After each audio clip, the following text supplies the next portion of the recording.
just like the Four Nations face-off, Mike, the United States, at least on paper, have the edge in net compared to Canada. And last night we're watching Hellebuyck versus Ottinger, and the Stars beat the Jets. And what does Hellebuyck have to do to lose that net? Because it seemed, especially with the way that he played last season, that it was his net and no questions asked. But you look at the two stats this year, and they almost mirror each other.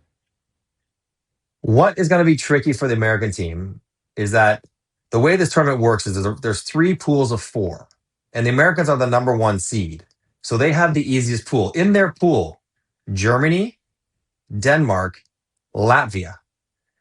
Respectfully, Marky, you could probably play in net and they would win all 3 of those games. So I don't know if the States will get to know if Hellebuyck's on top of his game until they're in an elimination game against Germany or Switzerland, a better team that will challenge them more significantly. So if I'm the coach, if I'm Mike Sullivan, I'm not sure how I deal with that rotation. I'd probably play Ottinger or maybe even Swayman, who knows, in one of those round robin games and then just go with your gut, I suppose.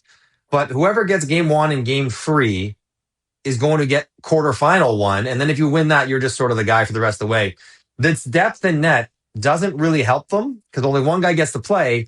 And there's not enough games for them to explore who might be playing better. And like Canada will find out their first game's Czechia. They'll know about Jordan Binnington right away. Yeah. And if Binnington plays poorly, they'll make a pivot and somebody else will play game 2 against Switzerland. And if they win, that guy's probably going to be the goalie down the stretch. The U.S., because of their schedule, won't have that kind of competition to make that decision. Would that be your estimated guess that Binnington gets game 1 or yeah, it could be anyone? No, I think it's going to be Binnington. Okay. Again, that's what I think they will do. Not what I would do. That's what they will do. And if he gets through Czechia, then he probably should be the guy going forward because Czechia is going to be really good.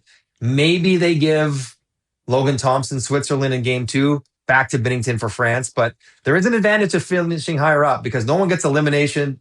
Like the top 4 go through. The next 8 play like a play-in game to get to the quarterfinals. So you play one less game and get a better seeding if you're able to sweep your round robin play. So you don't want to throw a game while experimenting with goaltenders. But yeah, I think Binnington gets the start and then probably a different goalie plays game 2. Would you go Thompson, MJ? Yeah, I suppose. Yeah. I mean, I know he's sort of been injured a lot of confidence there.